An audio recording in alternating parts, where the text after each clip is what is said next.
Hello, and welcome to the Business Council of Westchester Member Spotlight. I am Linda Tyler and your host today. The BCW is the county's largest and most influential business membership organization, offering over 100 events, programs, and panel discussions yearly. I'd like to welcome our guest, Stacy Cohen, CEO of Co-Communications, a leading PR and marketing firm in Westchester County, and Dr. Sunny Lampasso, founder and CEO of Shaping Success, an executive and leadership consulting company providing research and behavior-based assessment and strategies for optimizing professional success. I'd like to thank our sponsor today, Tompkins Community Bank. Tompkins Community Bank is proud to support the Business Council of Westchester. For generations, Tompkins has helped the communities we serve thrive and grow. As a community-based financial institution, we consider it our duty to provide innovative financial solutions for local families and businesses as they navigate their financial journeys. At Tompkins, you don't have to choose between business as usual. Instead, choose business accomplished and business accelerated with cash management solutions that help you manage your growing business. Tompkins, your bank of choice. Stacy and Sunny, as successful business owners, please tell us more about your businesses and your entrepreneurial journeys. Shall we start with Sunny? Sure. So I am a consulting psychologist, and really what I do is I provide leadership advising services to industry leaders in a wide variety of industries. And I'm trained as a clinical psychologist, and I'm actually what's called a consulting psychologist, but I don't tell people that because no one really understands what it means. But basically what I do is I help leaders to be more effective using psychology-based strategies to improve their leadership skills, develop their self-awareness, expand areas for growth. I love that, and it sounds like it's data-driven. Yes, exactly. Stacy, tell us a little bit about Co-Communications. Absolutely. So Co-Communications, I started it's a full-service PR marketing agency 25 years ago, short stint in corporate at a big ad agency and CBS, but I was born an entrepreneur. I started my first business at age 14 and love working with startups. We also work a lot with real estate, economic development, healthcare, education, nonprofit, and professional services.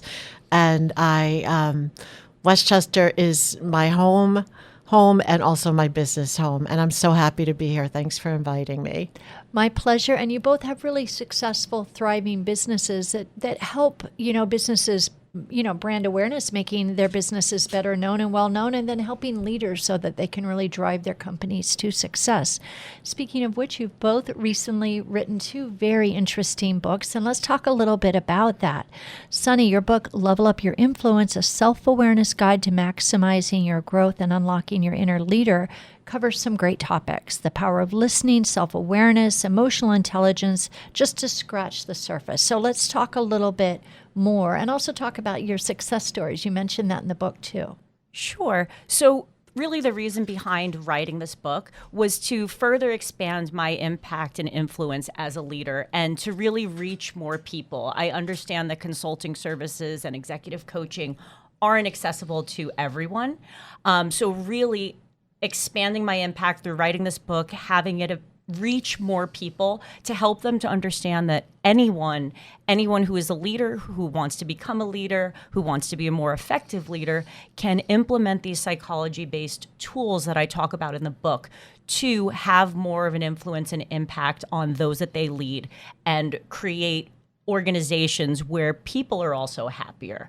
So that was really what was behind it. And, it really came from me sharing my story of leadership with people. I found people were inspired by it. They were really interested in how I've pivoted my career and, how my own leadership experience shaped my interest in leadership development. And in addition, I've also met with several other leaders who've inspired me along the way.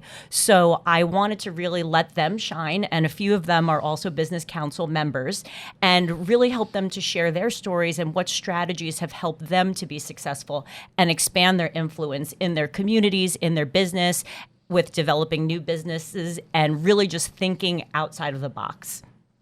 I love that piece of what you're saying and the entire structure and really premise of the book. And again, data shows that happy teams create just such growth with business in terms of sales and entrepreneurship and just building a strong business and brand.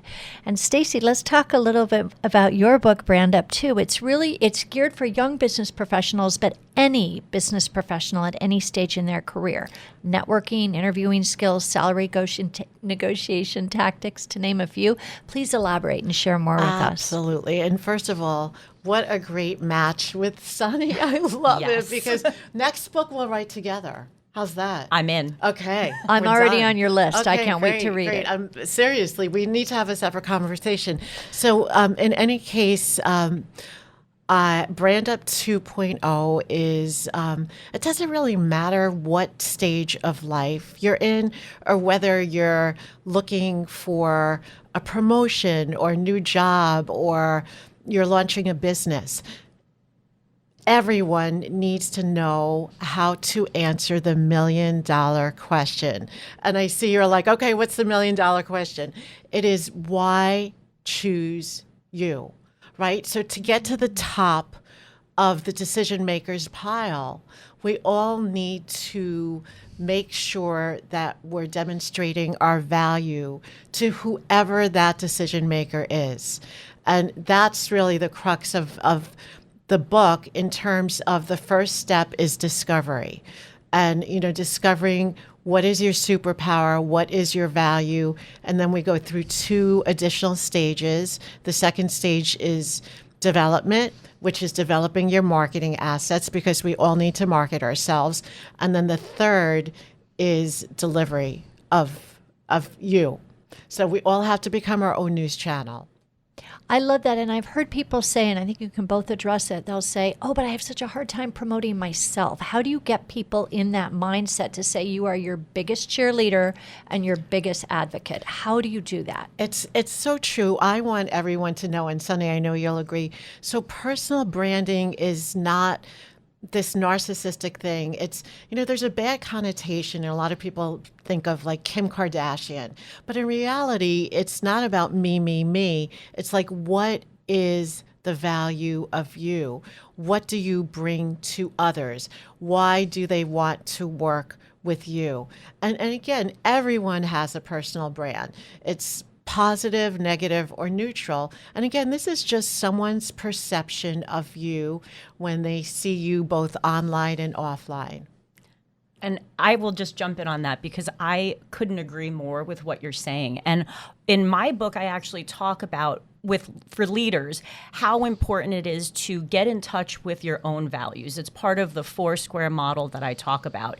And identifying, reassessing, reevaluating your own values and how you would like them to show up. And I think that really ties into personal brand. It also ties into leadership effectiveness as well. And then also, like you mentioned, I see this a lot too with the clients who I work with, where, they may have this negative image of, oh, well, that's narcissistic. That's pushing myself. I don't feel comfortable with that. That's part of the model that I talk about is how do we look at the thoughts and the feelings that get in the way of doing what's important, of showing your values to the world. And, how are those obstacles? And I think a lot of times we can be our own worst enemies with the thoughts and feelings that prevent us from doing what's important and acting toward our values. It's so, that is so true. And I always tell people that are a little reserved about this, this is not a luxury. It's a requirement now. You've got to market yourself the earlier you start. And if you think about the job market and just the competition, it's, right now, and it's very different than when we applied for jobs. Everything is screened through AI. So that is your first door into a company if you're looking for a job. So it's all about how do you stand out? How do you stand out? And again, make someone choose you. I love it. Like really conveying what your superpowers are, right? Yes. And doing it Exactly. effectively and with a lot of, panache. Let's put it that way. Panache. Good word. Strengths-based. Strength-based. That's a great word. That's perfect. Well, let's talk a little bit about LinkedIn, because LinkedIn, I call it the business Facebook, is powerful both for you as a person, as a professional, and for branding your role or your business. Let's talk about what you think about the power of LinkedIn and how people can harness that from both of you. You're both very active on LinkedIn very effectively. Thank you. Thanks. I'll just chime in. It is beyond powerful. There's 1 billion users. It's in more than 200 countries. And it is, you could call it the Facebook of business. But if you use it correctly and you use it to your advantage, you could build meaningful relationships, get new clients, and also position yourself as a thought leader. And again, it's a very, very important platform. And I have to share with you, you need to make every word count. And even the headline, that's usually the first thing that you'll see. Your headline, a lot of people, when they put their LinkedIn headline in, it will just say their name and their company name. But you should not do that. And actually, Sunny, I looked at your LinkedIn, and it's a great example because her LinkedIn is, is it okay if I read it? Sure. Okay, Dr. Sunny Lampasso, and we're First Degree Connections, trusted leadership advisor to creatives, founders and high-performing leaders, decision-making, mindset and leadership growth, psychologist, executive coach, and author of Level Up Your Influence. That's a great headline because I just don't see Dr. Sunny in the name of her company.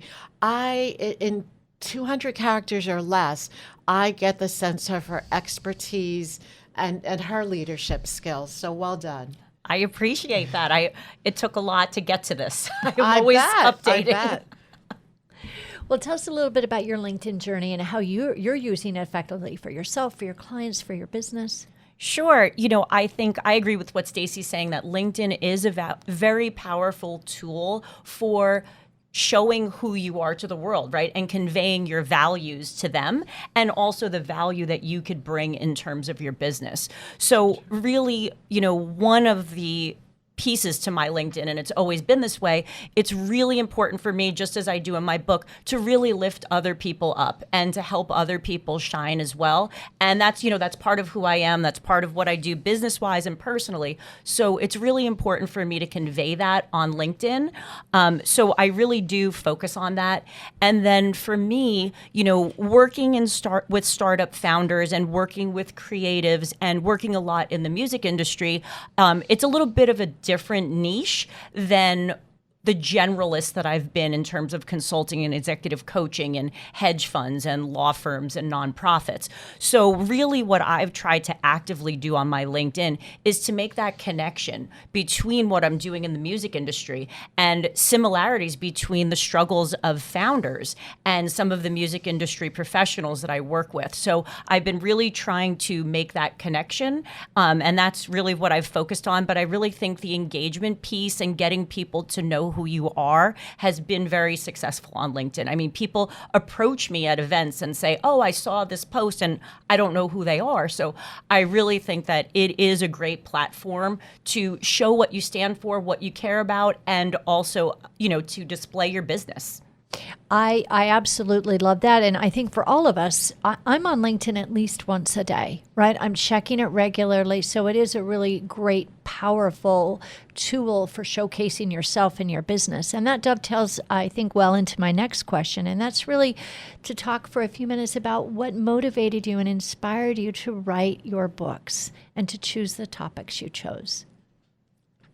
Okay, well, I think I touched on this a little bit before, right? It was really important for me to be able to share my leadership story and what's been helpful for me, specifically this 4-square model that is research-based in psychology, to overcome the mental roadblocks that come up when you are trying to start a new business, when you're trying to pivot your career, when you're struggling with leadership decisions. So I really wanted to share this tool, and that was something that inspired me to write this book, because I think a lot of times people are looking for something that they can use that they know works, right? Not somebody else just saying, hey, I went through this, so I think you should X, Y, Z, right? This is really a tool that you can plug in when you're in difficult situations and align your values with your behaviors, right? Your values with your goals. And I think that's so important. So important. I love that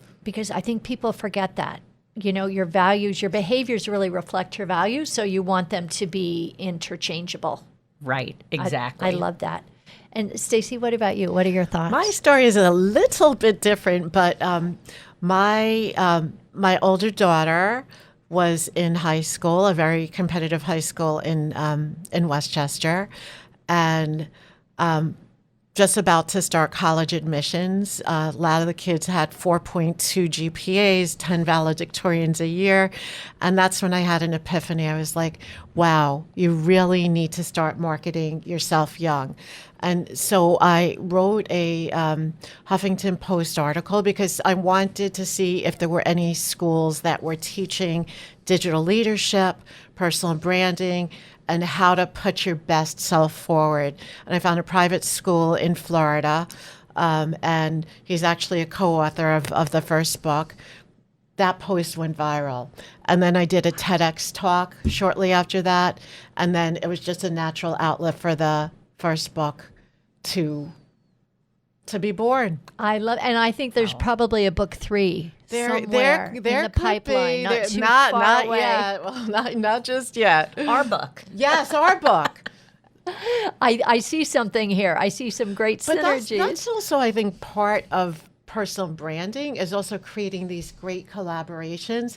And because you did it with your book, Sunny, and I did it with my book. So I have, for the first book, I have 2 contributing authors that contributed a chapter or 2 each. And I did the same thing with this book. And so I brought in people that were talented in real niches. My co-author to this, one of them, just worked at TikTok as he was an executive. And so he brought in a chapter on social media. And then Allison Kluger, she works at Stanford University. She contributed chapters in executive presence and reputation management. And I think you're right. Different perspectives on any topic make it just a more powerful, interesting way to learn more. Right. And I love that Sunny did the same thing. Same. We'll do it for our, my third book, your second book. There I you go. cannot Yes. wait to read this. I can't wait. Tell us a little bit, both of you, what is your advice for someone who wants to write a book or start a business but doesn't quite know how to start? That is also the $1 million question. I think you have to do, and I know you'll agree with me, a lot of self-reflection. Figure out, ask yourself hard questions. Where, what do I want this book or this business to do for me? What do I want it to do for others? How do I want to give back to the world, which has a lot to do with purpose? So I think you need a mix of purpose, passion, talent, and because writing a book is no easy feat. And I have to tell you, when I write a book, because I don't have time to do it during the week, I do it on weekends. So both books I did over 3 or 4 months, and I purposely do it in the cold months and just go into my office and do it. But you have to have the passion, the drive, and understand who is your audience. It's the same thing for starting a business. And what problem can you solve? That's it. What problem can you solve? What is the solution you're coming to your audience with? And what maybe makes you also different from those who are in similar fields within your realm, correct? Yes. Yes. Yes. I agree. And I think all of what you're saying, Stacy, totally resonates with me, especially in terms of tying your purpose in to, why you're doing the book, who is it for, how are you coming across, which I think all ties so directly into your brand, right? Because this is you. This book is you. It's a branding tool, and it's spreading your message. And really, you have to dig deep and figure out exactly what that message is. in order to have the passion to sustain you through all of the difficult moments during the process of writing. Because I know for me, writing doesn't come easy. And, I'm much more of a social person, and writing is very solitary. Yeah. So for me, it was a real struggle and I tried to write a lot in the winter months too for that reason. But, I think if you're a writer, that's great. I'm not one, but I'm here to say that you could still do this. You can still get this done. You need to find ways to stay in touch with your passion and purpose throughout the process and keep bringing it back to that. And, I think get support. The more support you have, the better it is. Work with a coach. That's something that really was effective for me and helped keep me accountable, keep me on track. I also had a writing partner, and that worked really well for me because it's hard to sit down and write with all the distractions of today, right? With social media, email, everything else you have going on. But finding a person who was also writing a book, and we would call each other weekly. We'd have these writing sessions. We'd check in first 5 minutes of the call. What are you going to get done right now? And we'd hang up and do it, and then talk the last 5 minutes and say, okay, what did you get done? An accountability I partner. I was just thinking the same thing. That's great. And also it's I took a lot of zigzags. The first book took me probably about 4 years to get out. So I first went to Wiley, then I got a literary agent, and then, came close to a deal, and then, ended up working directly with a publisher. So those decisions are really critical from the beginning to really think about. These days, if you want to get a book out fast, you can go right to Amazon, but you have to have the chops for it. Yes. And I really found that talking to different people about how they did it was really helpful in determining, my own path.